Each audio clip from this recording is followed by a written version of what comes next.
Hey everyone, Sumo Spiffy here. It's breakdown time again. This time we're working with Onosato, the newest new hotness racing through the ranks and making his Makuuchi debut. It's hard to resist the temptation to check out a high flyer going into his first top division basho in general, but the thumbnail isn't entirely clickbait either. Hakuoho showed a surprising degree of skill and tactics from such a young wrestler, and when he had flaws exposed, he closed those gaps quickly. Hokuseiho, of course, is physically imposing but seems very slow to adapt to what he sees at the top level, to the point where either his knee must be a permanent issue or his knee isn't the issue at all. Onosato's blitz through the lower ranks is much more like Hakuoho's, but he's had some surprising losses for a prospect who's been discussed so breathlessly, he seems like the only guy who might give Hakuoho a race on the road to Yokozuna. Also, as a fun little note, remember the water break fight between Hokuseiho and Midori Fuji in November? Even if you just take the fight up to the break, not the whole thing, it was still longer than all 44 of Onosato's professional matches combined. So, whatever Onosato's flaws, they're not going to be the same as Hokuseiho's. We're going to do this breakdown chronologically, since for young wrestlers the main point of interest is what their flaws are at the start of their careers and what we see them improve upon in their first few bashos. However, if you saw some of Onosato's matches, you know he tends to blitz through his opponents, so we'll zip through a lot of these real quick.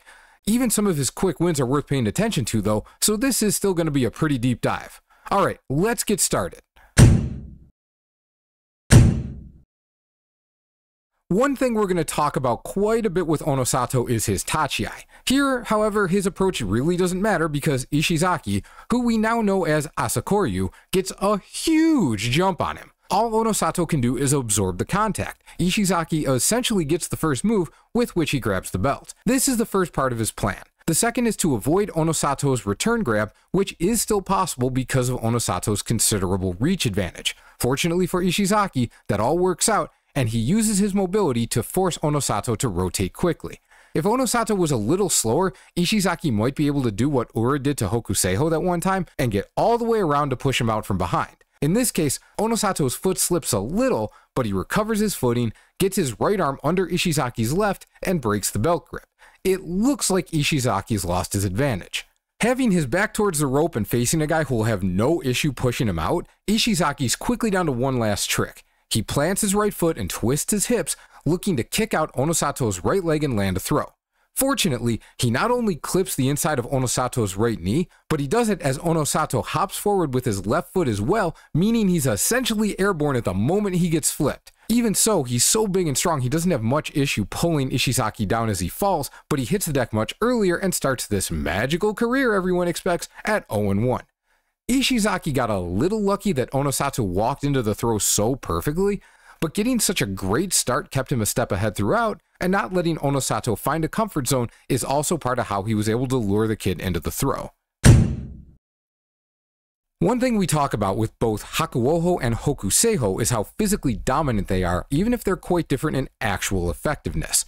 Onosato is a super hyped prospect for the same reason. The rest of the May tournament was essentially a lineup of guys standing in front of him and having no prayer of victory. Sukahara on day 3 tried deflecting the low right hand on the tachiai and stepping around it, and he at least did that, but it seemed like he had no idea what to do next. Yoshii and Kaisho just stood there and got walked out. His last 2 fights were pretty similar too. But I want to talk about his day 10 match against Nabatame. Nabatame is a high Makushita regular who's Oshi all day, Oshi all night, and he made Onosato look like he'd never seen this style before, which maybe it's not that common at amateur level? I don't know. Onosato gets a clean jump here. He touches down and Nabatame is just slow to react. This is also the first match where he brings his hands up on the tachiai rather than go for the low right hand grab. Most likely his coaches are fully aware of Nabatame's game, and it's not optimal to just let an Oshi fighter hit you in the chest. This looks like a good adjustment. He's able to deflect Nabatame's initial thrust enough to maintain his position. Considering Oshi fighters want their opponents going backwards whenever possible, and knowing how easily Onosato bodies through almost everyone, this looks doomed for Nabatame immediately. But Nabatame finds his range, and even though he's a half foot shorter than Onosato, just keeps pounding away while Onosato tries to find a way inside for any kind of grapple. This is nonsense. He's absolutely helpless against these strikes. This isn't even remedial level parrying, it's just getting hit. Either Onosato's coaches did a trash job of prepping him for this, or the concept of parrying was so unnecessary as an amateur that he just doesn't get it yet. Onosato eventually uses that big right paw for a partial slapdown, and when Nabatame's balance forces him closer, it looks like this is a prime grappling spot. But Nabatame controls Onosato's right arm just long enough to reassert his Oshi style. He can't keep this up forever, and he's not really making any headway, so he does a mini fake out, holding his left hand back as he retracts the right so he can go for a double-handed push. The idea, clearly, is to go for one last big attack to finally get the big boy moving backwards. At higher levels, we see these types of fake outs done for another reason. The wrestler assumes the opponent has his timing, so the opponent will try for a parry, miss because of the fake, and be in a more vulnerable position. In this case though, whether Nabatame was thinking that way or not, Onosato isn't parrying a damn thing, so the pause in the attack winds up giving him time to react. He dodges both hands clean and lands a strong push on the back of Nabatame's neck. Nabatame recovers, spins, and tries to hit with both hands again, but Onosato deflects it enough to come forward and start his own push. Nabatame's last-ditch defense has no chance since Onosato is pushing directly in the middle of his chest, but it does show us something.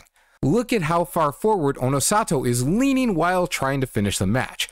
Nabatame doesn't get much of a pull on his left arm, but it's still enough for Onosato to flop over as Nabatame goes out. I don't like to psychoanalyze guys mid-fight, but this looks for all the world like a young wrestler faced with a style he wasn't sure what to do with, who found an advantage due to his superior physicality, but once he had that advantage, was still a little desperate to finish. Of course, these guys are trained that it's okay to fall down as long as you're sure you'll fall second, so he didn't necessarily need to care all that much about perfect balance, but this is definitely an overextension that some higher level guys would be able to take advantage of to turn a clear defeat into a win. But hey, it's his 5th pro match. If he was out of sorts, that's something experience will take care of. Let's just hope his coaches get some real Oshi fighters into the stable for him to practice with. So one Basho win and we see two things. Onosato is an incredibly dominant presence, but in the matches where he didn't have perfect control start to finish, his technique broke down. Also, he clearly prefers bringing the right hand low on the tachi, but he never lands a belt grip right away. It's more like he's so big, he just wants to hit his opponent with his whole chest, and keeping his arm low allows for him to better do that. If so, that's a strategy, but he's not going to be so physically overwhelming as he climbs the ranks that this will consistently work. But hey, it's 6-1, which is a solid start. Going 6-1 isn't enough to hit Juryo though, so he had one more Makashita run to get through in July. Not replicating Hakuoho's 7-0 start and instant jump to Juryo surprised some people, but you know, things happen. It was widely expected he'd at least match his May score in July, and for the first 2 fights that looked pretty correct. On day 2, Mukai Nakano, now 10 Shoho, got a bit of a jump and blocked Onosato's low right hand with a big left forearm. This gave him a good push at the start of their match. Onosato withstood, stayed aggressive about keeping his weight forward against Muka's shoves, and as soon as he was able to get inside and take the belt, Muka had no chance going backwards. Being so aggressive about keeping his weight forward is something with the potential to allow for a quick sidestep and pushdown, but clearly he didn't expect his opponent to use that tactic. It was more surprising that his next opponent, Kazakeno, was able to do something similar. Onosato again brought the right hand in low, but Kazakeno immediately trapped his right arm to disallow this. Look at Onosato's hand. His palm is facing his opponent, so no grab is possible. That arm is effectively useless at this moment. With that being the case, despite the size and power difference, Kazakeno wins an initial push. He's also clearly a fan of the channel because he doesn't leave his right arm out for too long. He pulls it back as Onosato tries slapping it down, making Onosato miss and leaving him even more fully on the defensive. Unfortunately, his attempt at a double-handed finishing push went even worse than it did for Nabatame. Onosato sidestepped it in the same way, but the pushdown was all he needed this time for the win. I don't know if we can call this one a scare per se, but in the few seconds the match lasted, Kazakeno got more done than he probably should have been able to. So now we're 9 matches into his career, and this is what we've seen. He's overwhelming in a straightforward match, able to react well to big pushes, but potentially troubled by quick movements and attacks, and his tachi-ai strategy is not good with a long-term perspective in mind. It doesn't prevent him from succeeding at this level, but they better be working on some new tricks back at the stable. Still, he's comfortable with it, and having it consistently not work as well as it could creates potential learning experiences. Next, day 5 against Toki Hayate. Toki Hayate looks like he's trying to deflect the low right hand and sidestep like Onosato's more mobile previous opponents, but look! Onosato gets his arms up this time and straight busts him back. Toki's strategy of moving left still takes him off the direct path of Onosato's charge, but now look at this. Toki does this little head shift, which gets his face just out of the way of Onosato's shoulder. Head movement is something we talk about a lot in striking arts like Muay Thai and boxing, but it's not usually a thing in sumo. It works a treat here though. Onosato whiffs the charge as Toki gives a push, keeping Onosato's energy redirected. Onosato's left foot is planted though, so when his right hits the ground, he's able to immediately redirect and drive directly at Toki Hayate. But in recovering his balance, Onosato's hands flail a bit. Because Toki got around the side, he's able to get both of his arms around Onosato's right at the biceps and elbow, giving him full control of that arm. Onosato's charge now is essentially to force Toki out before he can make use of that arm control. But he can't get the belt despite his reach. Toki scoots around the hay, and it's just one big old butt push to finish. This show of mobility wasn't as dramatic as Ishizaki's, so at this point it might be unfair to simply say, uh-oh, that's two guys with good mobility that he struggled against, but it is nonetheless true. More importantly, keep in mind the chain of events. Onosato landed a good charge, but because he still isn't reacting quickly enough to an opponent taking that lateral step on the tachi, Toki was able to keep him at bay, which led to the arm control, which led to having the room necessary to avoid Onosato's final push. For day 7, he got bumped up to Juryo to face Kiho. Kiho comes in hard, but Onosato again keeps both hands high and jacks him up. Note that he's taken this approach against his smaller opponents in this basho, and he's made solid contact both times. Kiho recoils, then buries his face in Onosato's chest. He's a strong dude, but also much smaller, and at a glance this position does not seem good for him. Onosato keeps his feet low and shuffling and pushes Kiho back easily. But here is the crucial moment. Onosato pushes for a win while maintaining control on Kiho's right triceps and elbow. It's not as good as a belt grip, of course, but if you've got your opponent on the retreat, hey, use what you have. If Kiho tries dodging to his left, he'll basically run directly into Onosato's momentum, so by maintaining this right arm control, Kiho has no avenue of escape.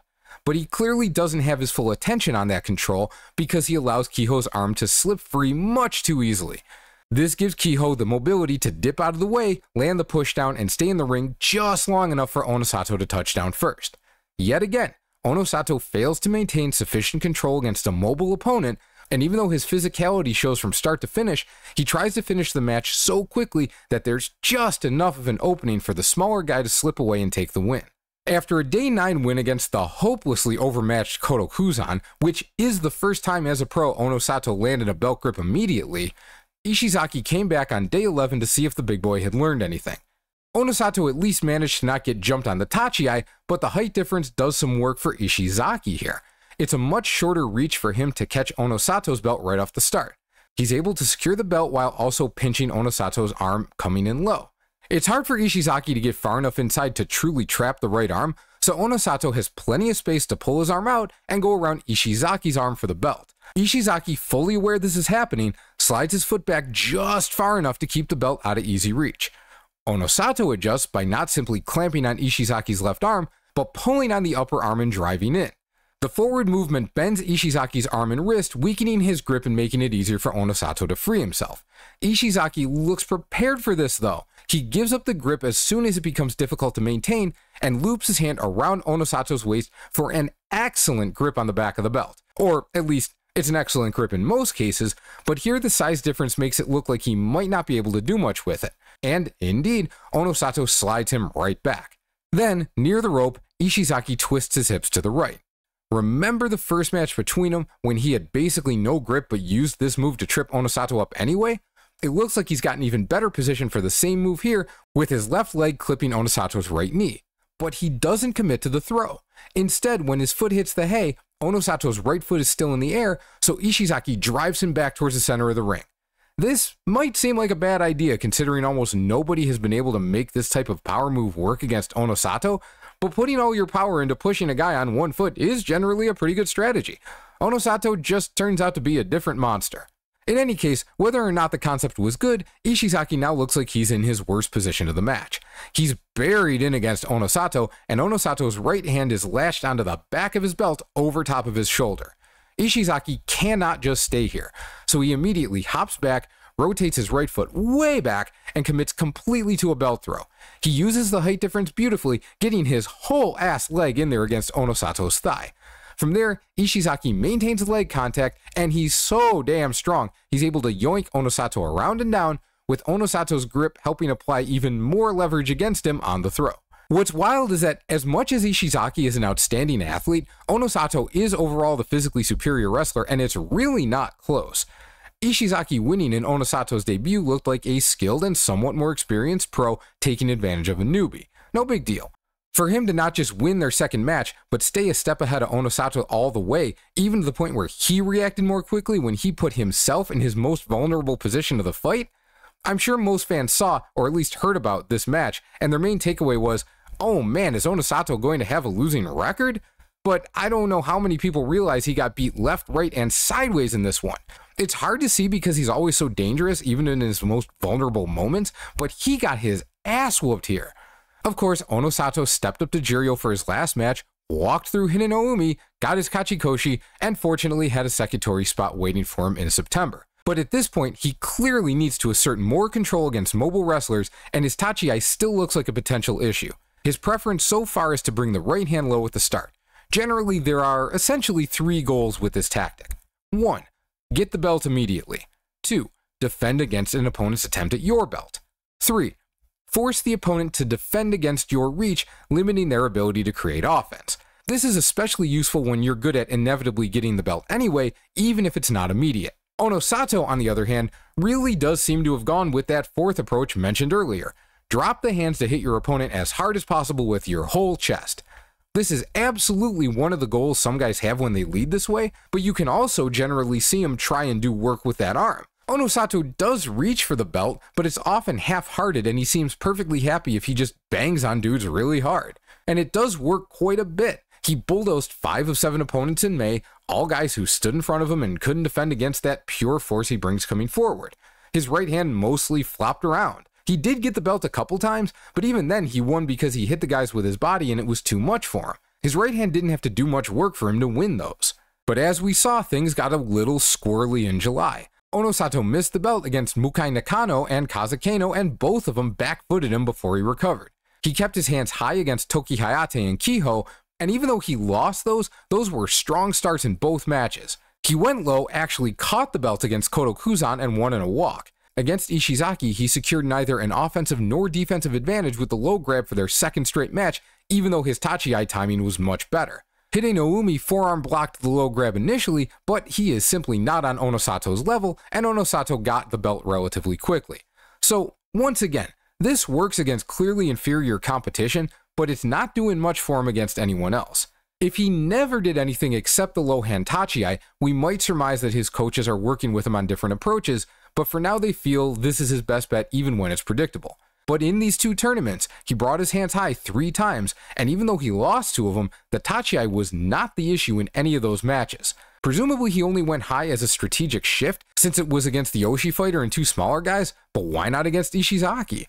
It's possible that he switched back to the low grab and stuck with it because of those losses, but if that's the case, that would be a huge failure on the part of his coaches. It's results-based analysis looking at matches where the Tachi was not the actual problem. We move on to September. Who's waiting for him on day 1? Asakoryu, the renamed Ishizaki.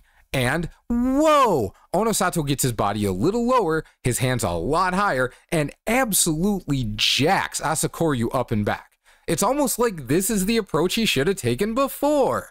Much like in Onosato's match against Toki Hayate, if Asakoryu wasn't already angling his body to the left, he might have landed on the judge 15 feet behind him.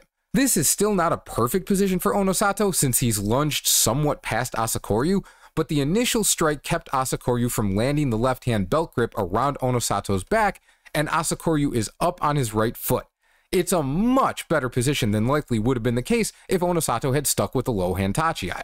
Asakoryu flings Onosato's arm across his body as best he can, giving himself a bit of breathing room and continues stepping left, forcing Onosato to rotate quickly. But Onosato not only keeps up, he does it while continuing to push just enough to keep Asakoryu from diving in with his own offense.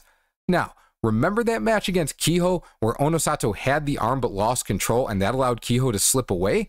Here he has his arms around the body, and even though getting his arms further in would be better, he's still driving Asakoryu back. Asakoryu tries something similar to what Kiho did, trying to evade the left hand in time to not get pushed out, but controlling the body works better than controlling the arm, and Onosato manages the final push before he falls. By the end of the match, we did start seeing some of his potential vulnerabilities creep in, but by whacking Asakoryu off his game plan on the tachiai and following up immediately, Onosato was able to keep Asakoryu from having time to abuse his mobility advantage. Now, if you'll recall, he started September with 9 straight wins and went from 4-3 in Makushita to 12-3 in Juryo, so let's pop through these and see what's interesting. On top of that, let's keep track of high versus low tachiais. Day 2 against Yuma. Smaller opponent, high tachiai. Yuma tries to fight for arm control, but he doesn't have much chance with Onosato sliding him backwards the whole time. Day 3 against Shimenaumi. Another high tachiai, and even though Shimenaumi isn't huge, he's not that small either. This is a good sign. These starting pushes are effective, and now he's using them against more opponents. By the time Shimenaumi recovers enough to take any sort of grappling position, he's halfway to the rope. It's worth noting that Onosato isn't doing anything useful with his left hand here. Shimenaumi's right hand is solidly on his chest, and while getting that hand off him is a fine idea, the kid has zero leverage here. When Onosato's left foot comes up, Shimenaumi uses that moment to push him to his right, and because Onosato's left arm is where it is, the push essentially becomes a parry as well.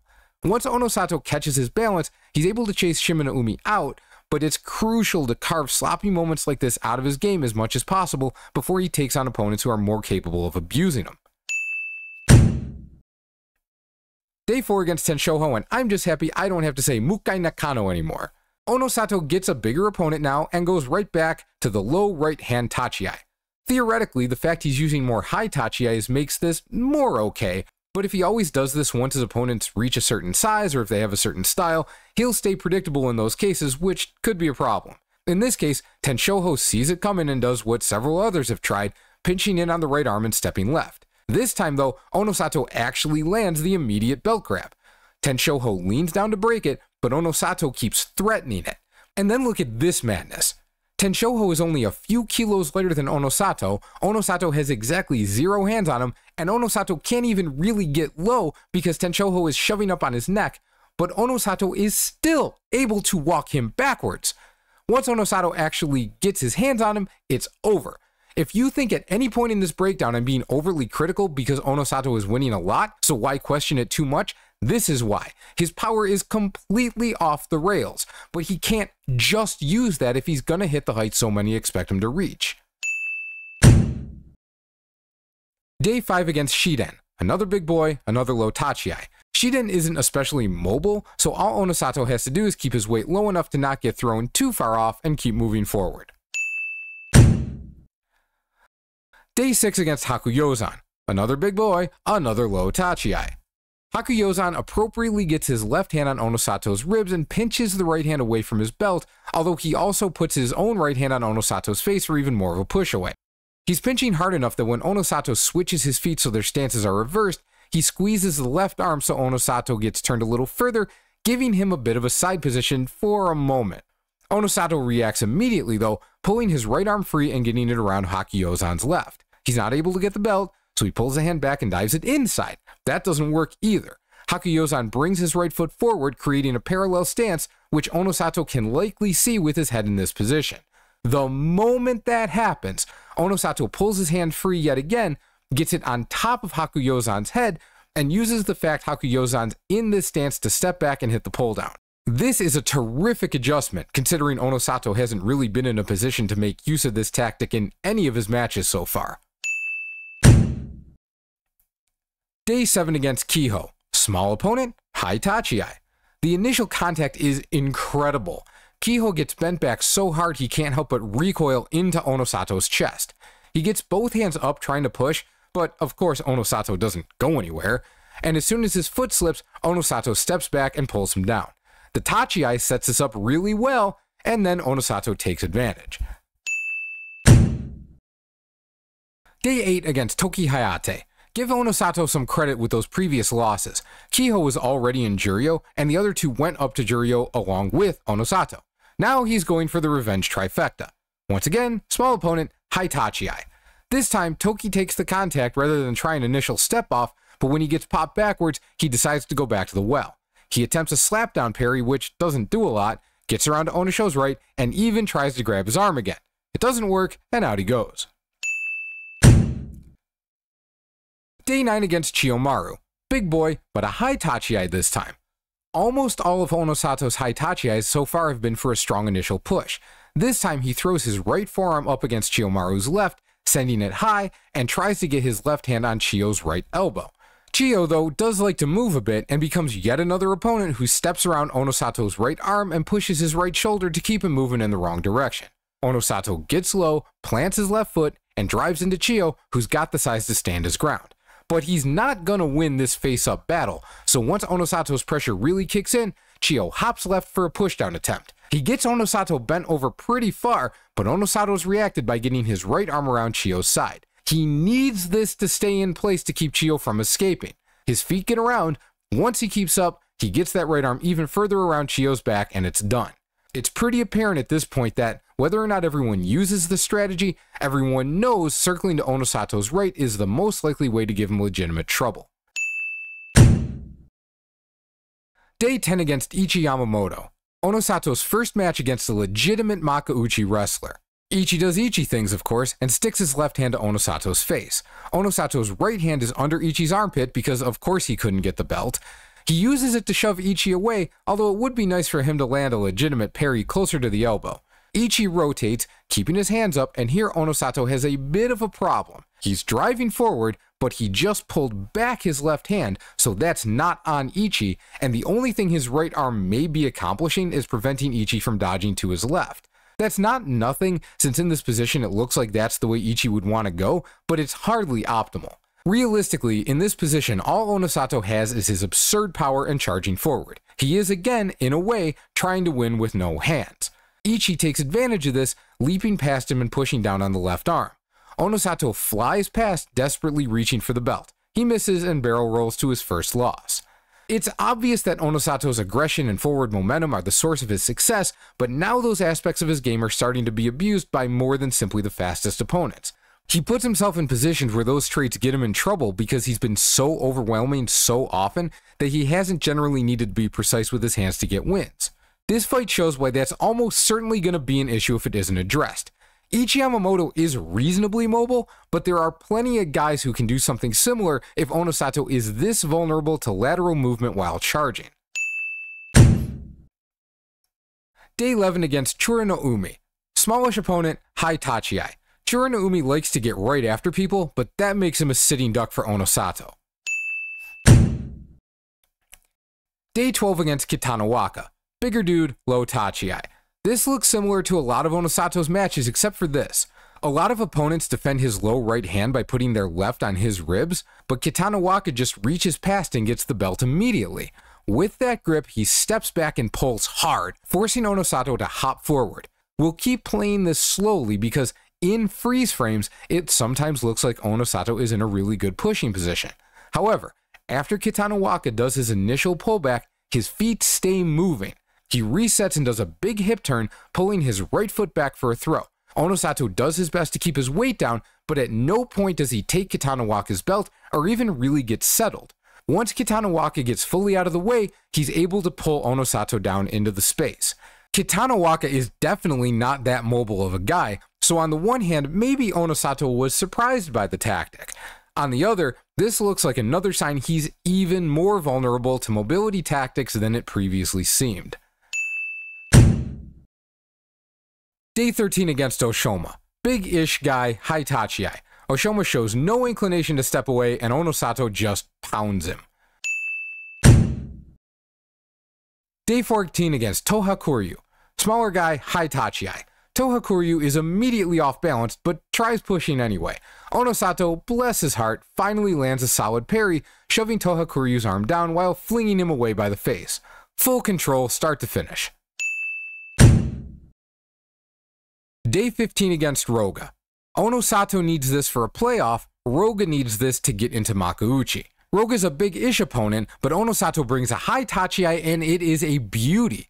Onosato gets a huge push to start, then follows it up with an immediate pulldown on Roga's left arm and right shoulder. Roga's way off balance and Onosato looks ready to strike. He basically runs directly at Roga to push him back. But Roga's a vet and begins setting up his move as soon as Onosato starts pushing. He gets his right arm over top of Onosato's left, then sneaks his left under Onosato's right and around his back. Onosato does not care. He's thinking about Vegas and the Mirage. But when he lifts his right leg, Roga turns him like a steering wheel. Onosato has so much force going forward that, combined with Roga's strength, he can't keep his feet and dreams of a playoff rematch with Ichi Yamamoto blip away. Roga's intention, surely, was to clip Onosato's right leg with his left, but even from the replay angles, it's not clear he made any contact, and yet he was still able to make this work. Roga, as we ended up seeing in November, is not exactly Makuuchi material, but he was still able to take full advantage of the kid's aggression. So the basho as a whole. Starting with tachi-eyes, Onosato went high 10 times and low 5. The low one still mostly didn't accomplish a ton, so it may be that he should try different tachi-eyes until people stop predicting that one in certain matches. Maybe a change as simple as slinging the arm out wide to get the belt around his opponent's arm would help, although in general he still doesn't show a lot of precision in taking the belt regardless of position. But the high tachi-eyes were very good and let him get out to a lot of strong starts, which snowballed into many of his 12 wins. The other thing we're clearly seeing is the downside to his aggression. Considering how hard it is to stop, and that even when it's turned against him, his opponents essentially have only one good chance to win, it's hard to blame him for sticking with his style. But as a wrestler who's so difficult to move, he can show a little patience in looking for a more unbeatable position as opposed to taking the first chance at winning that presents itself and going all in. With all that in mind, it's time to look at November and his second 12-3 record. Day 1 against Shishi. Low tachi-eye and Shishi steps to his left very smoothly after initial contact. He has the back of Onosato's belt, and unlike a lot of Onosato's opponents who used that initial step, Shishi just keeps going, essentially trying to outrun Onosato. But once Onosato gets that right arm out, Shishi can't really move left anymore, which means moving backwards and out. A decent plan, but trying to outrun someone with rotation when you're on the outside and they're inside requires a speed differential that simply wasn't there. Day 2 against Daishoho. Onosato uses a high tachi-eye against a very big, very forward-minded wrestler. This is good. Even if for some reason it doesn't work, it's the sort of thing he needs to try. Daishoho, of course, is quite difficult to move, but Onosato is able to transition to a right-hand belt grip, which should be great for him even with Daishoho clamping it. Onosato pushes, Daishoho steers him into a bounce on his right foot. Onosato resets and charges again. Daishoho holds ground until his right leg can clip Onosato's left, off-balancing him once again. They keep rotating, and now Onosato is against the rope, a very unusual position for him. Daishoho commits to a final push, but Onosato uses the boundary to resist pretty well. They disconnect and Onosato finds himself in the opposite position of most of his fights. Daishoho is barreling at him, and he's the one who needs to get out of the way. He gets a big slap on Daishoho's left arm and a pushdown, and Daishoho only just gets enough of a push to force a mono-e. That ended up being so close they called a rematch. The second time, Onosato starts low, and as soon as he gets the first step forward, it's basically over. So was the high tachi-eye a bad option here? Maybe. Onosato's goal is to get his opponent moving backwards regardless of how he accomplishes that. He didn't do it with the high tachi-eye, but he did with the low. However, the low tachi-eye was in the rematch. Daishoho was unquestionably fatigued and may have been just as difficult to move with the low tachi-eye in the first go-round. Plus, he did get the belt off the high tachi-eye even if he didn't get the push he may have wanted. The problem in the first match was having his movement so controlled despite the belt grip. It was a less effective version of the steering wheel throw Roga did to him, but it still kept him from creating any offense. The tachi-eye probably didn't matter, really. He still needs improvement in dealing with opponents who use lateral movement. The fact that was the case against Daishoho is not great. Day 3 against Chiyoshoma. This one was weird. Chiyo tried to time Onosato's hand movement, did it horrendously, but Onosato reflexively rose to meet him. Chiyo knew it was a false start and that it wasn't close, and was clearly surprised the Gyoji didn't call it. This is less about Onosato and more about, can we have some false start standards, please? Day 4 was a walkover when Chiyomaru pulled out, so here's Day 5 against Tamashoho. Low Tachiai from Onosato. Yet again, Onosato's opponent makes contact and steps left, in this case securing the grip on the back of his belt. Tamashoho also very effectively pulls down on Onosato's head with his right hand. Much like Katana Waka, he stays on the move so Onosato can't get set, and the belt grip allows him to pull Onosato along as he retreats. Tamashoho swaps his right hand from under Onosato's chin to on top of his head, and Aggression Boy runs directly into the tactic. Onosato's right arm on his ribs isn't enough to keep Tamashoho from retreating since he has enough space, and down goes the big man. Tamashoho had a specific plan and needed to execute it flawlessly to win, and he did. But if Onosato had popped him in the mouth at the start, that plan probably wouldn't have worked, at least not like this. Tamashoho's good enough that he might have still been able to work his way around Onosato and pull it off, but it would have been quite a bit harder. Day 6 against Toki Hayate. Tachiai. Toki clearly realized he needed a different strategy from looping around and grabbing Onosato's arm, but this was not it. Day 7 against Takakento. Low Tachiai, but more importantly, what an unbelievable jump Onosato gets. It looks like Taka wants to pinch the right arm and step left, but Onosato gets the belt instantly and there's nothing to be done after that. If he could land that grab every time, or even just consistently, the low Tachiai would be killer, but on the other hand, most guys could do pretty well if they get this much of an advantage on the Tachiai. Just look at Ichi Yamamoto this past Basho. Day 8 against Koto Shoho. No disrespect to Dai Shoho, but here's Onosato's second legitimate Makuuchi opponent. This is technically a low Tachiai from Onosato, but what it really is pure garbage. Koto Shoho shoulder charges that side, and Onosato's right hand is made absolutely useless at the start. From there, Koto Shoho holds a push on Onosato's face for a moment, but Onosato's so immovable, Koto Shoho just pushes himself backwards. Koto puts his left hand on Onosato's right wrist, probably thinking he can assert some control there, but Onosato flings the hand aside, off-balancing Koto enough to fall into him. Onosato achieves a good pushing position, but with Koto Shoho's left foot well braced against the rope. Onosato pushes with his right hand, Koto Shoho parries it upwards, sending the hand over his shoulder and giving him an escape route. As he tries to get away though, Onosato is able to get his belt, and Onosato's so strong that Koto Shoho gets rubber banded back into him. They reach a fairly neutral position, but neutral positions pretty much favor Onosato. He presses forward, ends up hopping into position as Koto Shoho pulls up on his right arm and belt, then gets his hips down and digs his weight in before continuing to push.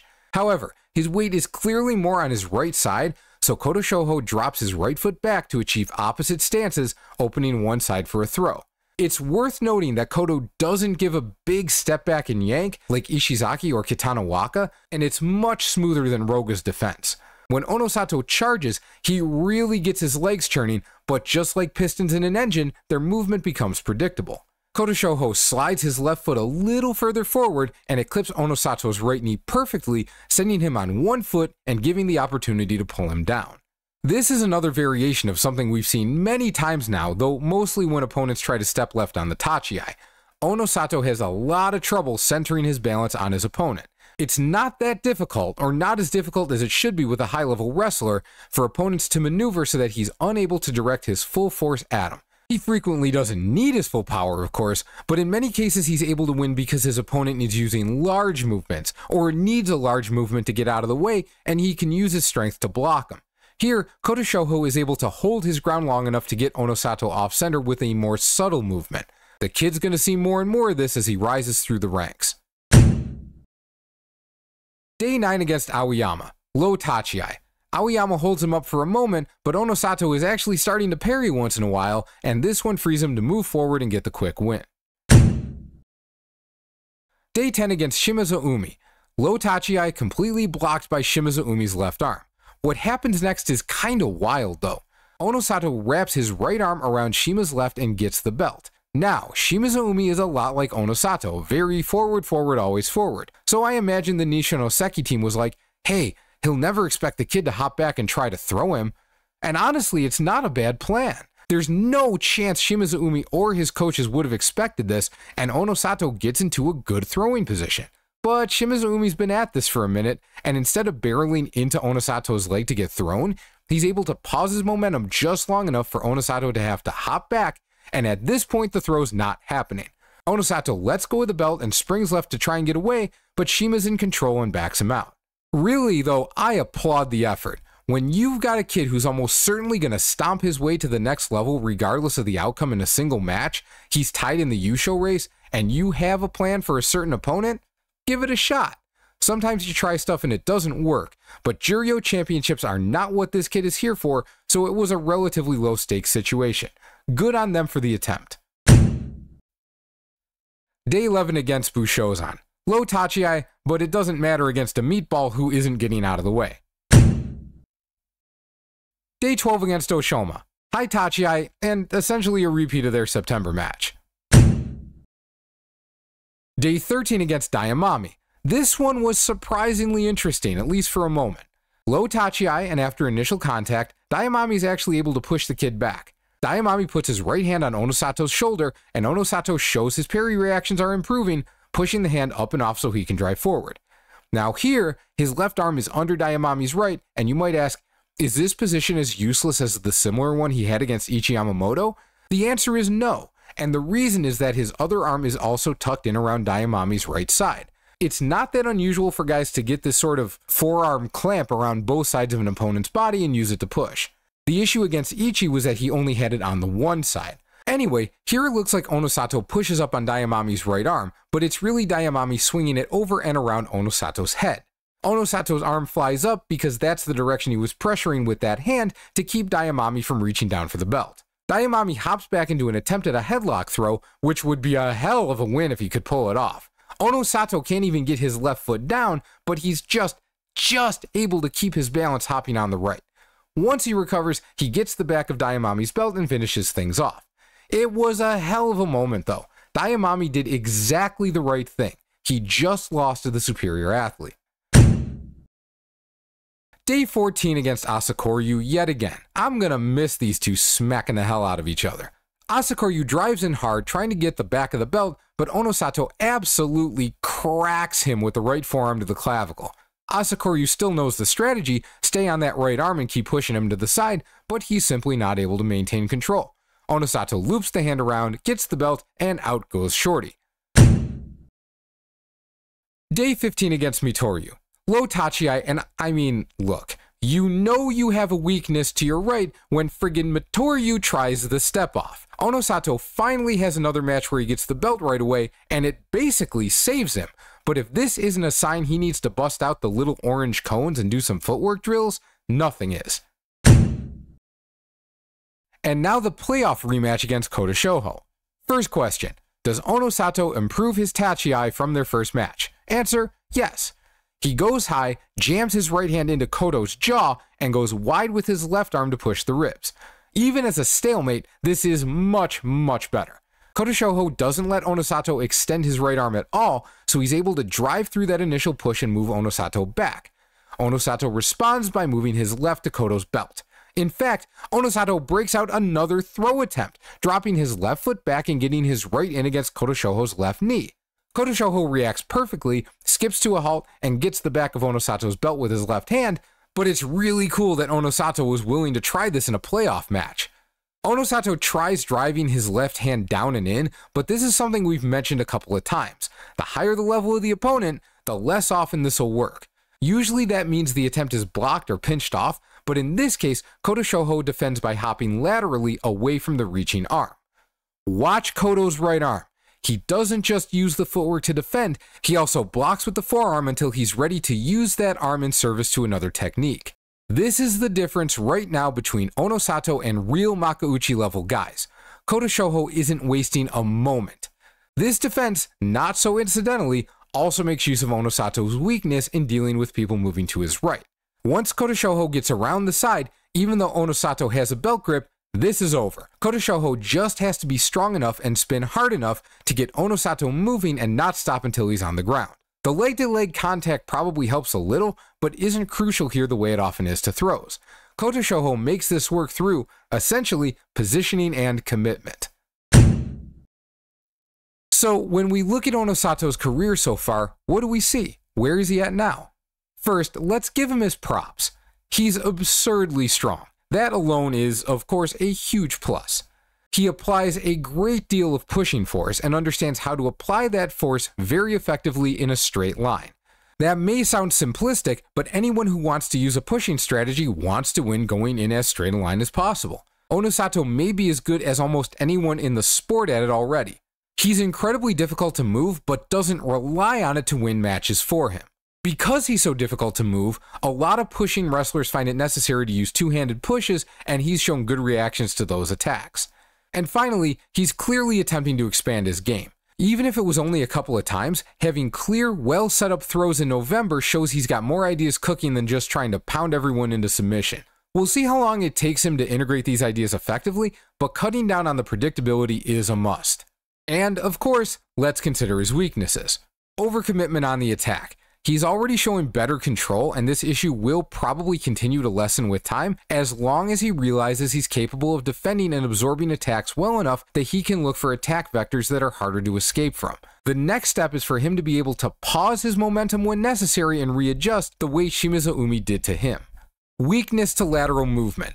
It's one thing to throw yourself at an opponent and leave yourself vulnerable to dodges. That's basically describing Hokuto Fuji or Onosho.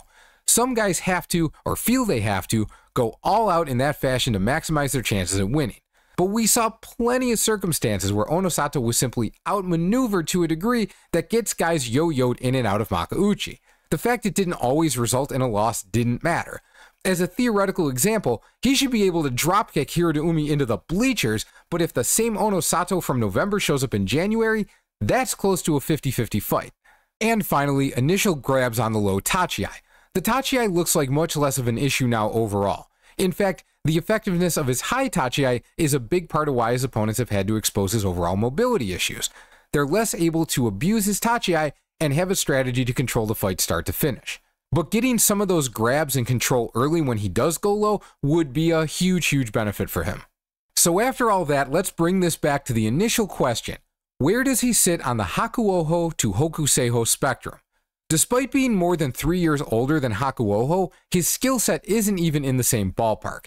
He also doesn't show anywhere near the same level of control yet, except insofar as he faces opponents where he doesn't need to use his full strength to win. He's a bit more of a physical prodigy in the sport than Hakuoho, given the usefulness of height, but Hakuoho is far more of a prodigy in terms of mentality, learning speed, and general approach. On the other end, in many ways, he's what some of us would probably like to see Hokuseiho be, or at least try to be.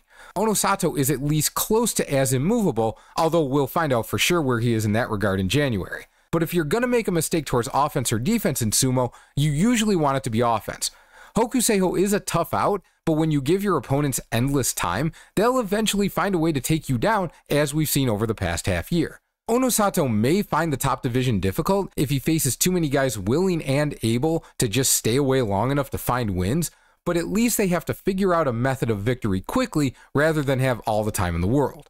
So Onosato is definitely more towards the Hakuoho end, but maybe not as much as some of us would expect for a 23-year-old who for all the world should be an absolute force. I have no doubt he'll move to the left on this scale over time, unless Hokuseiho mystically starts figuring things out, but don't be too shocked if he spins his wheels a bit while Hakuoho sails past him a year from now. That's the Onosato breakdown, and more evidence that these are simply never going to be under 20 minutes again. Oh well, I hope you enjoyed it, I hope you enjoyed the upcoming Basho, I hope you'll join us in Road to Yokozuna, link in the description, and above all else, I hope you have a great day. See you soon.